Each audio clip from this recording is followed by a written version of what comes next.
This week on Low Budget Binge, look out for no-budget slashers, old lady grossness, a head-lopping swordsman, and a lost dog. Let's start binging.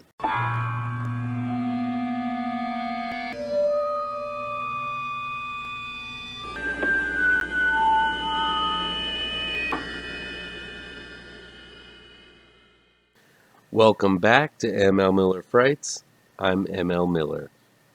Through our tedious lives, we press many important buttons, but if you could do me a favor and hit that like button down below, share this video with all your social media addicted pals, click subscribe to this channel, and don't forget to ring that bell for notifications.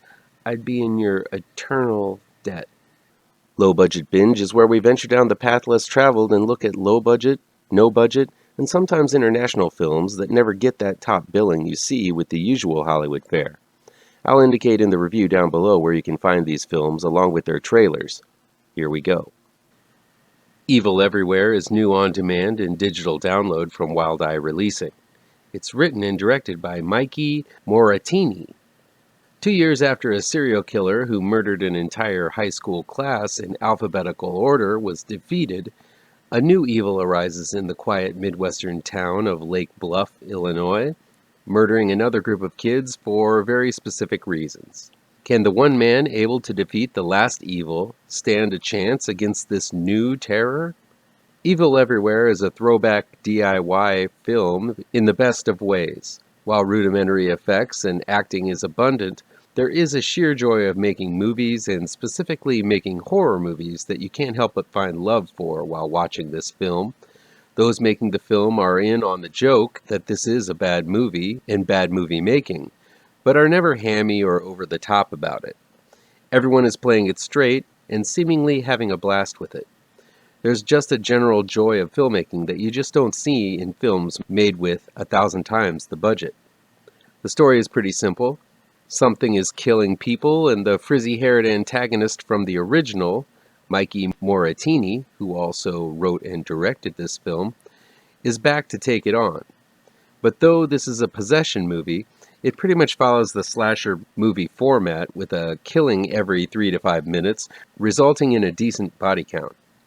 While the effects are do-it-yourself all the way, they are quite impressive.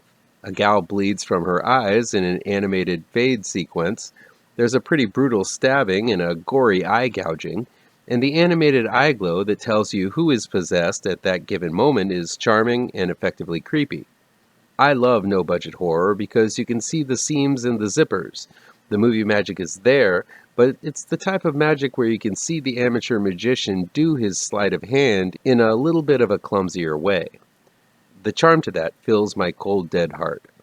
Evil Everywhere is trying to build a universe with this film and the short film that predates it, called PIROUETTE. I'll link to that film down below, and while it may not have the glitz of the MCU, I found it just as fun. Fans of DIY horror are in for a treat with this quirky, low-budget, precious gem.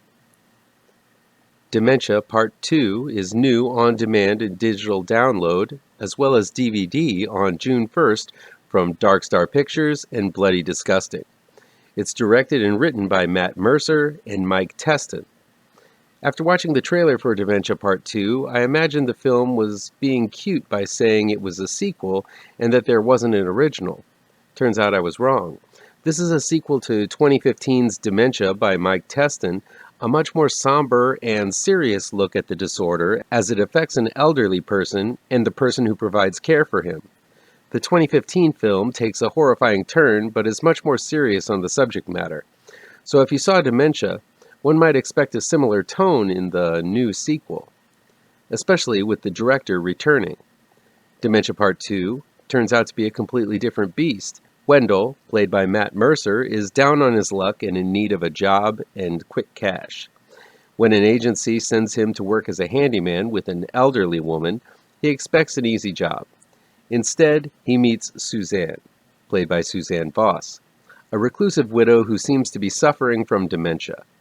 Wendell is patient with Suzanne, though she loses her train of thought and needs to be reminded as to why Wendell is there occasionally. But as the visit continues, it's apparent something is definitely wrong with Suzanne, and her dementia is the least of Wendell's problems. Dementia Part II is a wild and wonky gore fest.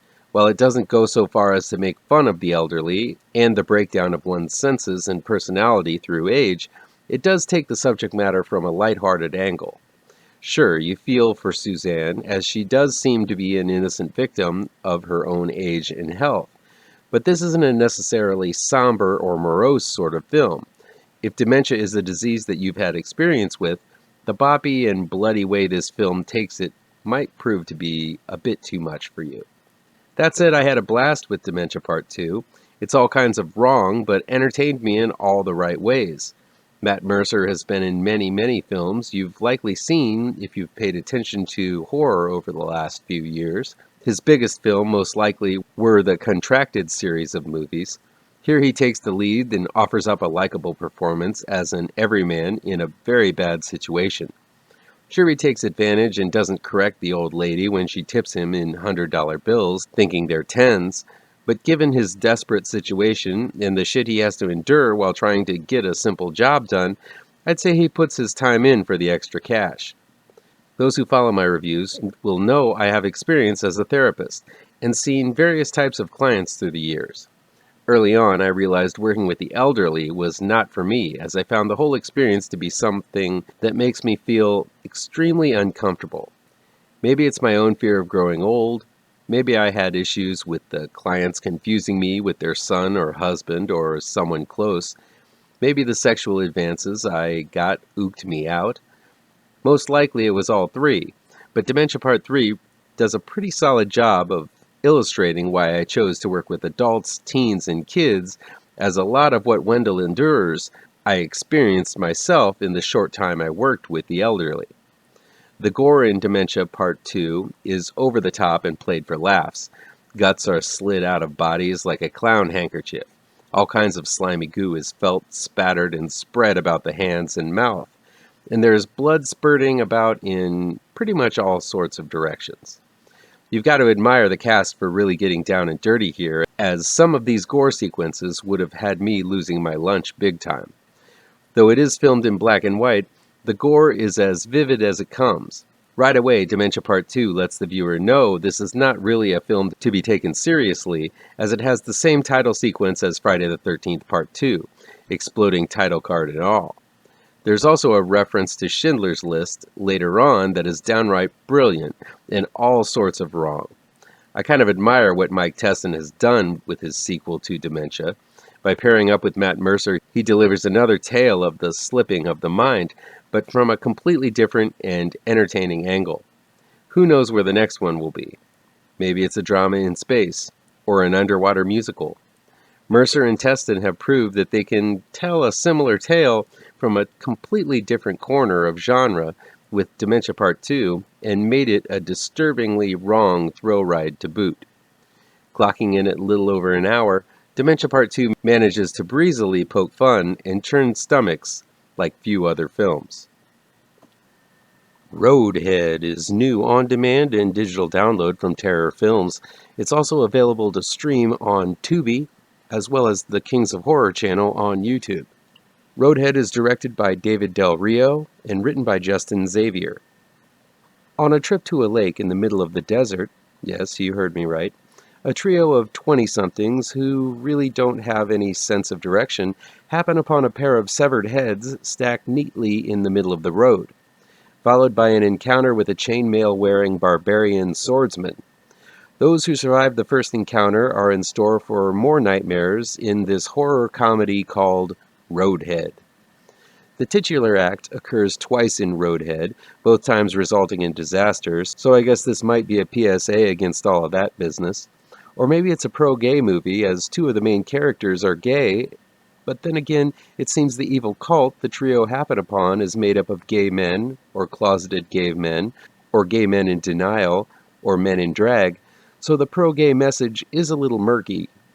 Turns out this isn't a movie with much of a message. It's just a bunch of messed up shit happening, and less about the moral lectures.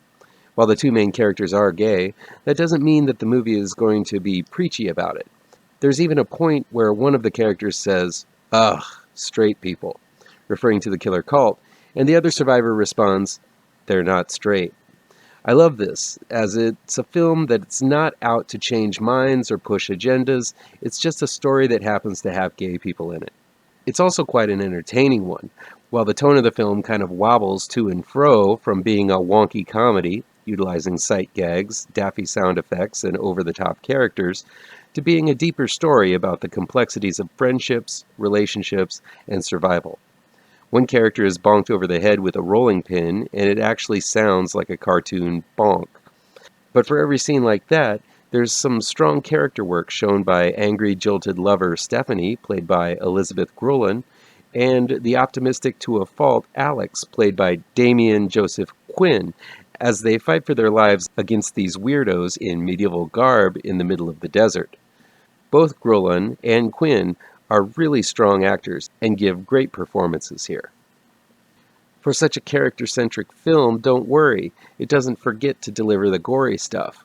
Heads are lopped the fuck off, and other parts are severed, sliced, pierced, and basically fucked up beyond recognition. This is a nicely gory film that, again, only adds to the fun if you're the horror movie type. And why are you here if you aren't? Roadhead isn't a movie about fighting the patriarchy, nor is it a Hollywood film trying to prove how woke they are by casting gay characters in lead roles. It's just a movie with 2 out of 3 of the leads being gay. I love it. The less in-your-face movies are about quote-unquote hot-button issues, such as gay cinema, the more it will soon become a thing of the past to differentiate between gay films and straight films, and they'll just be referred to as films.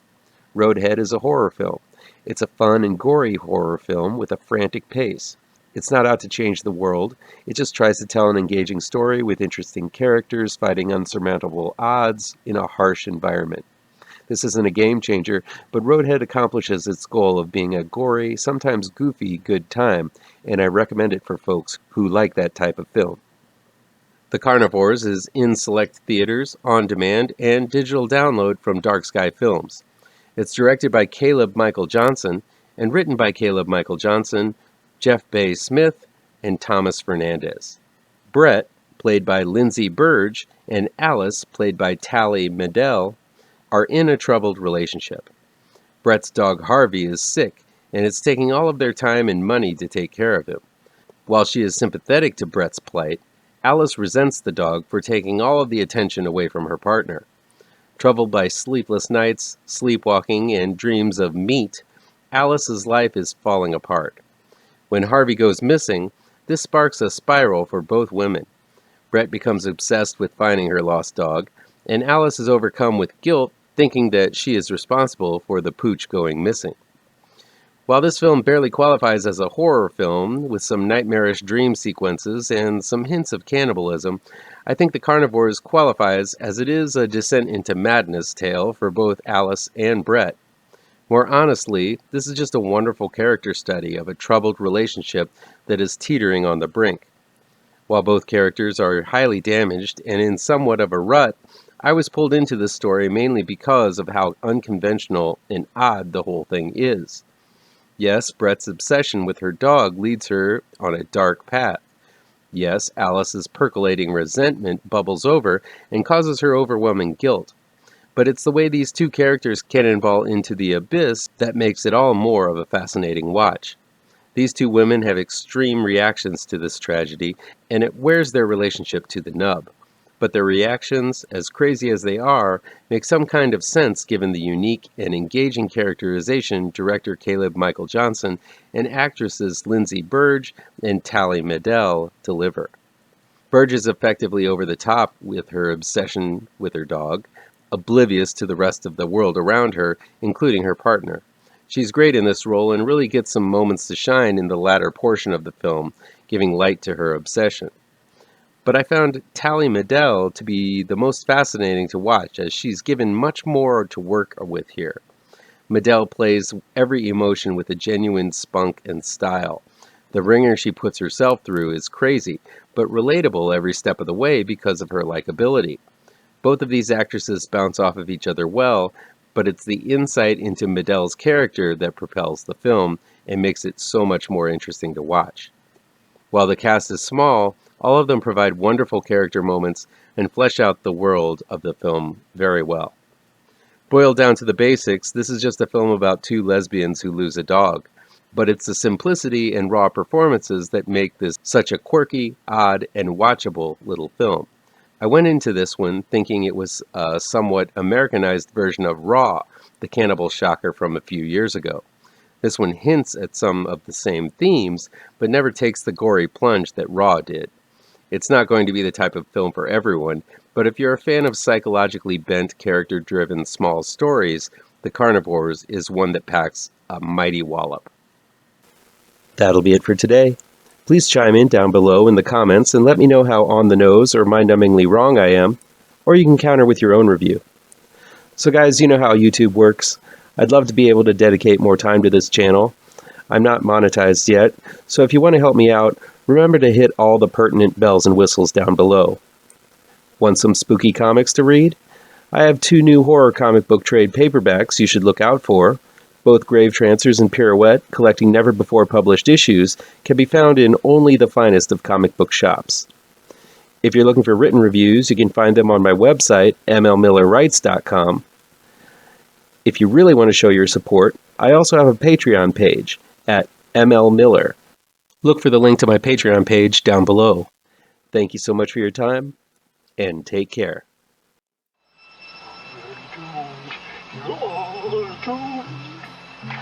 You're doomed to live the life you're meant to be, stuck inside your reality. You're